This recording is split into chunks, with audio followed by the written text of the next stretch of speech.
Rajkot mirror news પર તમે જોઈ રહ્યા છો 5 PM રિપોર્ટ।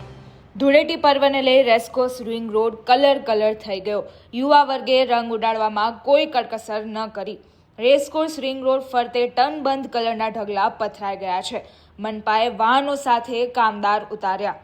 રાજ્યમાં ગુનાખોરી વધતા પોલીસ સફાળી જાગી। 100 કલાકમાં અસામાજિક તત્વોની યાદી તૈયાર કરવા પોલીસ કમિશનર SP સાથે બેઠક। પાસા અને તડીપારની કાર્યવાહી કરવા આદેશ। સુરતમાં 6 વર્ષની માસૂમ પર દુષ્કર્મ। ફૂટપાથ પર પરિવાર સાથે સૂતી બાળકીને ઉઠાવી આરોપીએ SMC સ્પોર્ટ્સ કોમ્પ્લેક્સમાં રેપ કર્યો। એ બાદ તેને લોહીલુહાણ હાલતમાં ફરી માતા પાસે છોડી ફરાર થયો।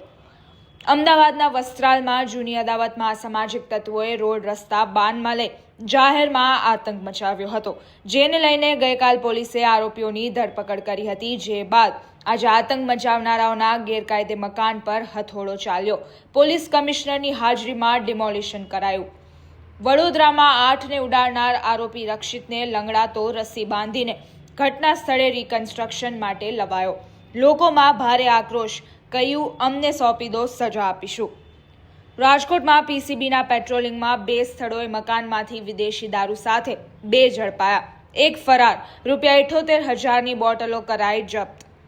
હવે શહેરના તમામ કોમર્શિયલ રહેણાંક ઇમારતોમાં ફાયર સેફટી ચકાસવા મોટી ડ્રાઈવની તૈયારી।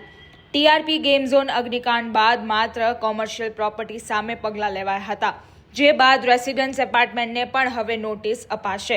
અનેક જગ્યાએ ઘોર બેદરકારી ખુલવા સંકેત। ટેસ્લા કંપની ટૂંક સમયમાં ભારતમાં પોતાની ઇલેક્ટ્રિક કાર લોન્ચ કરશે। કંપનીએ પોતાની 2 ઇલેક્ટ્રિક કાર માટે સર્ટિફિકેશનની પ્રક્રિયા શરૂ કરી। વધુ આવા ન્યૂઝ જોવા માટે જોતા રહો રાજકોટ મિરર ન્યૂઝ।